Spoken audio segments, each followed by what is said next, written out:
Karnik pattern खाकीची नवी ओळख.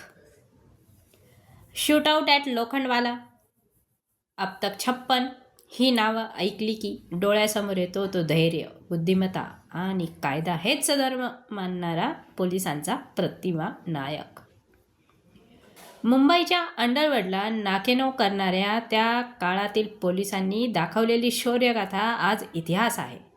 पण आता त्याच धैर्याचा आणि शिस्तीचा एक नवा अध्याय नाशिक पॅटर्न या नावाने लिहिला जातो आहे आणि त्याचे प्रणेते आहेत पोलीस आयुक्त संदीप कर्णिक.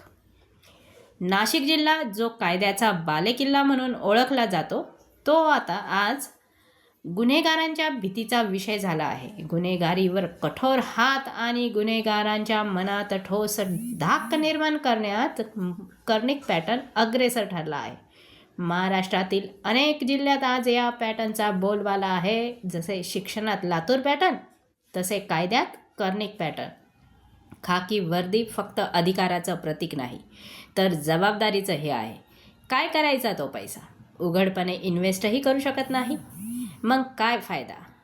असे स्वतः पोलीस अधिकारी म्हणताना दिसतात.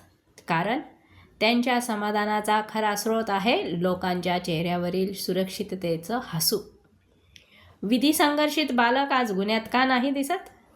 कारण त्यांच्या आयडॉल मानल्या गेलेल्या तथाकथित भाई लोकांच्या कमरेत आता कर्णिक पॅटर्नची लाथ बसली आहे. त्यामुळे गुन्हेगारांचा आश्रय संपला आणि आश्रितांचे पाय गुंडाळले गेले. अनेक तरुणांचे आयुष्य उद्ध्वस्त होण्यापासून वाचले. हे या पॅटर्नचे खरे यश आहे. होय, पोलीस सगळं करू शकतात, पण सगळं बरोबर करताना सिस्टीमनेच त्यांना अनेकदा तोलामोलाच्या निर्णयांपुढे झुकायला लावलं आहे. तरीही जेव्हा परिस्थिती हाताबाहेर जाते, पाणी डोक्यावरून जाते, तेव्हा कुणीतरी धाडसी पाऊल उचलावं लागतं आणि कर्णिक पॅटर्ननं तेच केलं आहे. खाकी ही फक्त वर्दी नाही, ती कर्तव्य, नीती, संयम आणि प्रामाणिकतेचा एकत्रित आविष्कार आहे. एका बाजूला कायदा, दुसऱ्या बाजूला मानवी संवेदना. एका बाजूला न्याय, दुसऱ्या बाजूला सद्गुण. या दोन्हींच्या संघर्षात समतोल राखण्याचं तारेवरचं काम प्रत्येक खाकीवाला करत असतो. आज समाजाने या वर्दीकडे पाहायचं आहे, ते संशयाने नाही तर आदराने. कारण खाकी ही केवळ धाकाची नाही तर विश्वासाची वर्दी आहे.